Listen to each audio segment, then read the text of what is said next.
In this edition of Jerusalem Dateline, an explosive ruling from the International Criminal Court calling for the arrest of Benjamin Netanyahu and Yoav Gallant. And new evidence emerges of collaboration between UNRWA and Palestinian terror groups going back years. Plus, an ancient seed germinates, giving a living expression to what may produce the balm of Gilead. All this and more coming up on this edition of Jerusalem Dateline.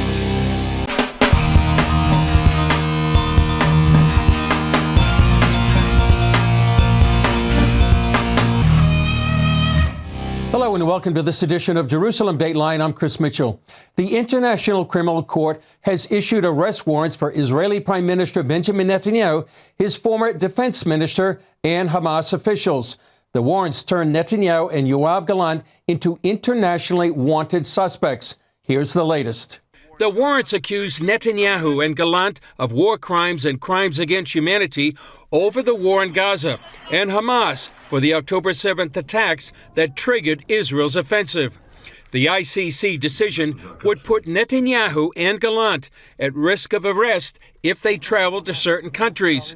Back in May, when the ICC threatened arrest warrants, Netanyahu called it a moral outrage of historic proportions. The warrants come as Israel fights wars on its southern border with Hamas and Hezbollah in Lebanon. On Wednesday, U.S. negotiator Amos Hochstein concluded talks with Lebanon's Speaker of the Parliament. If we made progress, I would go to Israel and make those additional discussions there based on the conversations here and see what we can do. A major sticking point is Hezbollah's demand that Israel can't respond to violations by the terror group. It is not allowed for Israel to violate and kill and enter whenever it wants. Israel's new foreign minister says they must have that right. We will need to keep the freedom of to act if there will be violations. Sa'ar says Israel must be able to keep Hezbollah from ever again becoming a huge threat. We will have to enforce that they won't be able to build again their force in Lebanon. They won't be able to bring again ammunition, missiles. While Hochstein would not discuss details of the agreement, Middle East analyst Lee Smith tells CBN News it would underwrite the Lebanese army that's been infiltrated by Hezbollah. We're talking about an additional $400 million for the Lebanese armed forces, in addition to the hundreds of millions that we have now decided to give them yearly. What we're doing is we're paying a Hezbollah asset. Smith says the deal favors Hezbollah. It not only protects an Iranian proxy, the chief Iranian proxy, Hezbollah, what it also does is it also it stiffs the American taxpayer. We call it funding for Lebanon. It's not funding for Lebanon. It's funding for Hezbollah. At the UN Wednesday, the U.S. vetoed a Security Council resolution demanding an immediate, unconditional, and permanent ceasefire in Gaza. We made clear throughout negotiations we could not support an unconditional ceasefire that failed to release the hostages. Israel points out Hamas can easily end the war. If Hamas were to release the hostages and surrender their weapons, not one more shot would need to be fired.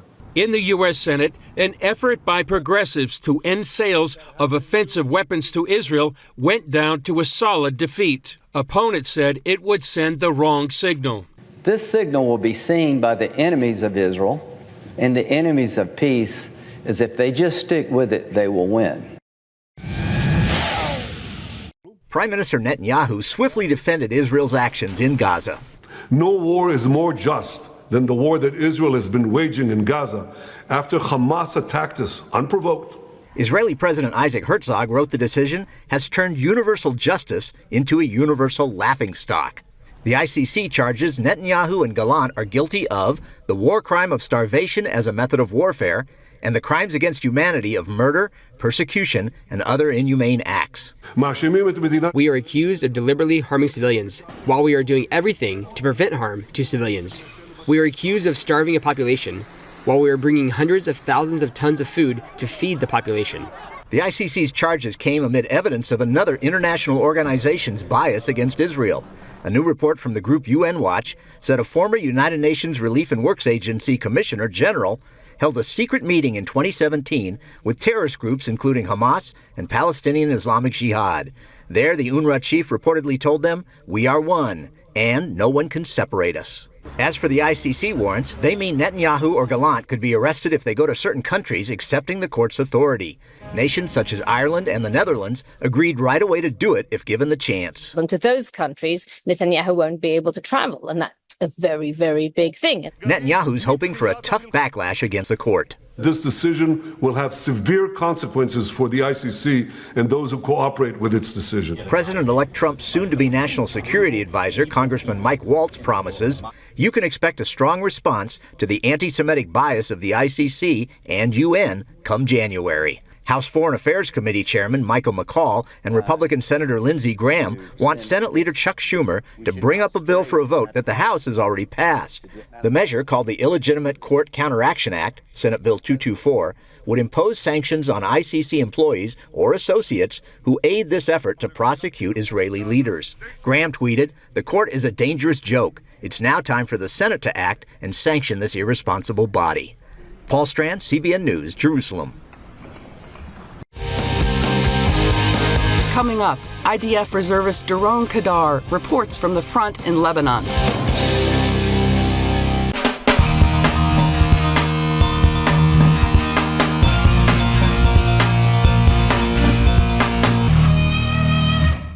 With the war in Gaza winding down, the majority of Israel's defensive resources have gone into Lebanon. A friend of ours, Sergeant Major Daron Kadar, has been there for months and stopped by our studio this week. Here's our conversation. Daron Kadar, great to be with you here in the studio. We've talked to you over this course of this war. You just came out of Lebanon. Can you describe what it's like inside there with boots on the ground? Well, Lebanon is much more trickier than Gaza, that much I can tell you. The enemy there is way more advanced in their training, in their weaponry. They are very crafty, just like the Hamas in Gaza. They play dirty, they use the terrain, their home turf, to their advantage.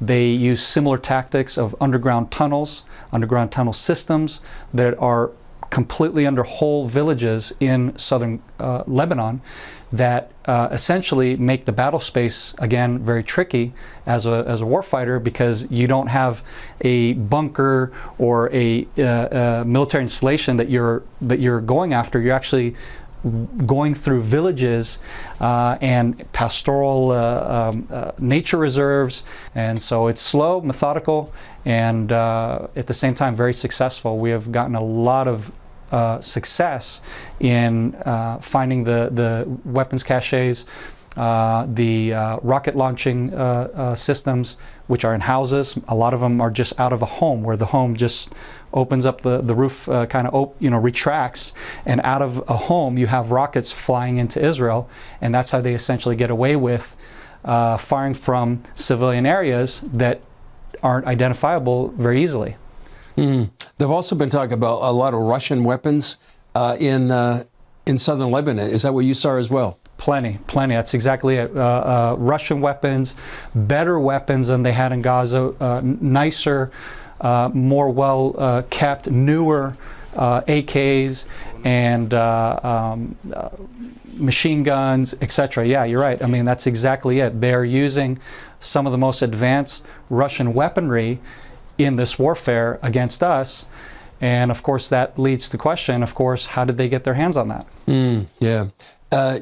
You've been there on the ground. Do you see an end goal? Do you see the fact that you can take over up to the Litani River? 100%. I think we are committed, at least the soldiers are. The soldiers are committed, the generals are committed, many of which have advised the government, the defense administration, that we need to get to the Litani so that we, and for the viewers to understand what that means, the Litani is a geographical border between Lebanon and Israel. It helps give us, through the terrain, it helps give us a defensible border, whereas for right now, which I've spent many years, since 2006 up until, let's say, 2015-ish, on the Lebanese border patrolling it, and many of the times you find yourself in a disadvantage where the enemy can basically strike you, which is what led to the Second Lebanon War, when our soldiers were vulnerable and got attacked and got kidnapped and so on. So if you get to the Litani, that's a more defensible border for Israel. In contrast to what we're used to, 100%. Yeah. It is a game changer. Still ahead, turning the page, looking at a possible replacement for the UN Relief and Works Agency.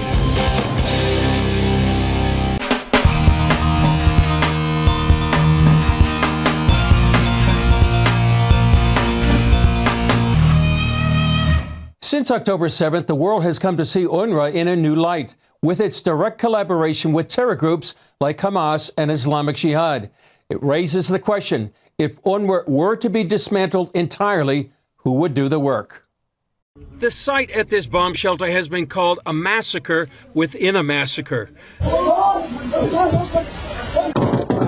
That day on October 7th, Hamas terrorists murdered 16 Israelis hiding in this bomb shelter after fleeing the Nova Music Festival.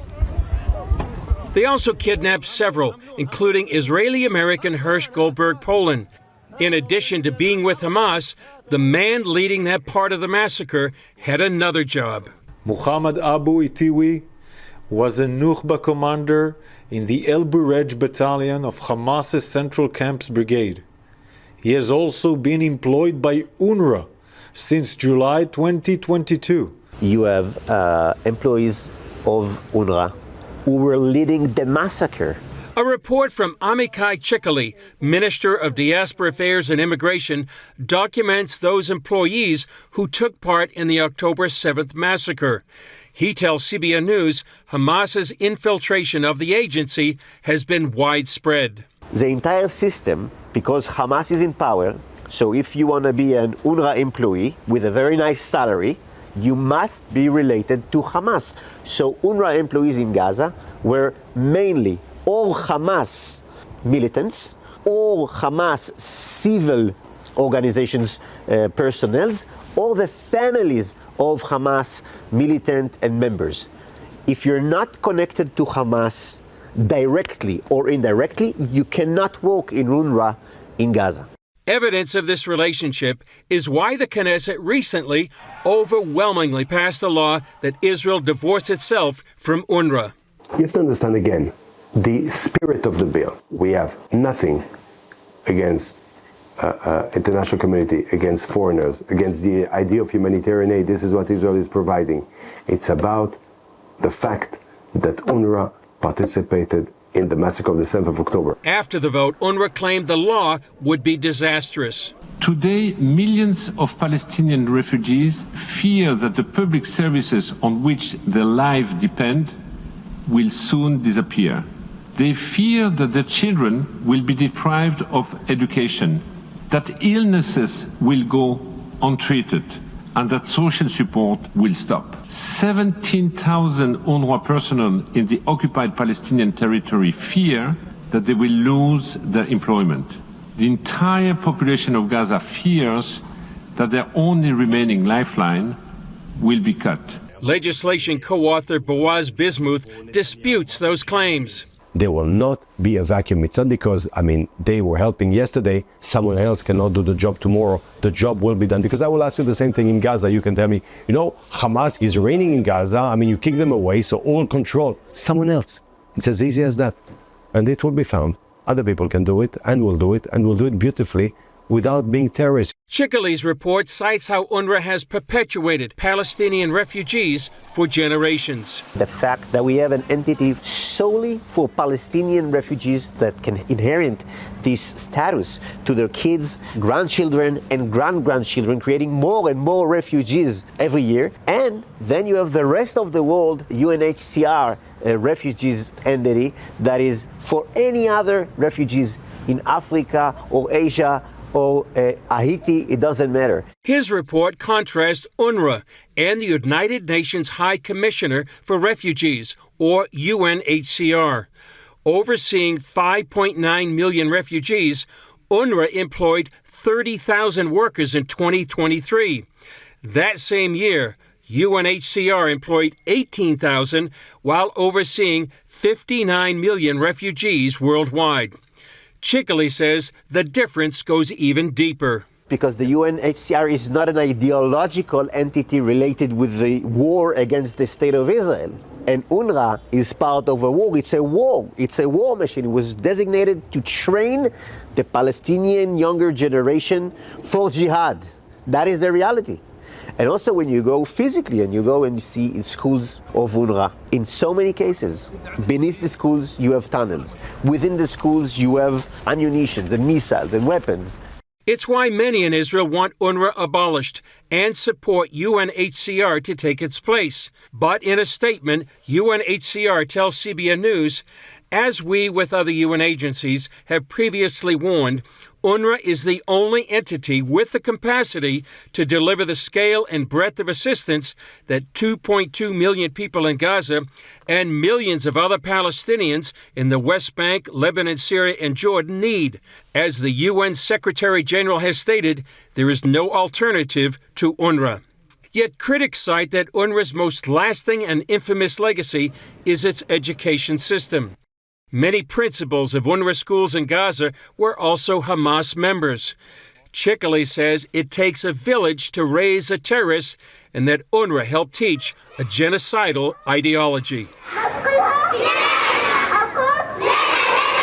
This is the Palestinian ideology, this is UNRWA ideology, and by the way, it's also very, very important to understand the jihadist ideology, to train the kids to hate, anti-Semitism, to teach them that the war against the Jews and killing the Jews, that is the most important thing on earth. And this is also a part of what we saw on October 7th. Under the Biden administration in 2023, the U.S. became UNRWA's largest donor. In Donald Trump's first administration, he ended the agency's funding. Most here hope when he takes office in January that he acts quickly to do so again.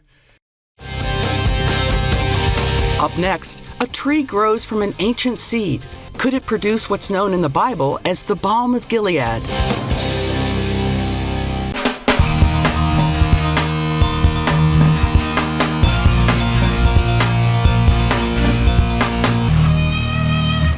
A 1,000-year-old seed germinated in recent years could be the producer of the biblical balm of Gilead, known for its healing qualities.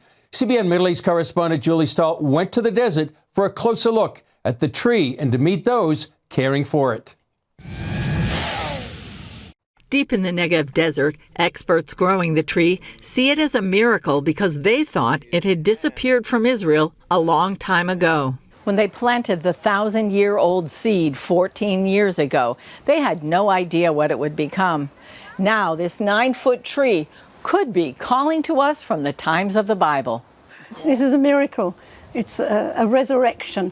Dr. Sarah Salone of the Natural Medicine Research Center leads the Sheba Project. A pediatrician by profession, she became interested in traditional uses for plants for food, medicine, spices, and dyes. Salone and Dr. Elaine Salaway, head of the Center for Sustainable Agriculture, started the Middle East Medicinal Plant Project here on Kibbutz Keturah. I got very interested not only in the plants that grow here now, but the plants that grew here a long time ago, especially plants that are mentioned in the Bible. That led Salone to begin a search that would ultimately lead to this tree they've nicknamed Sheba.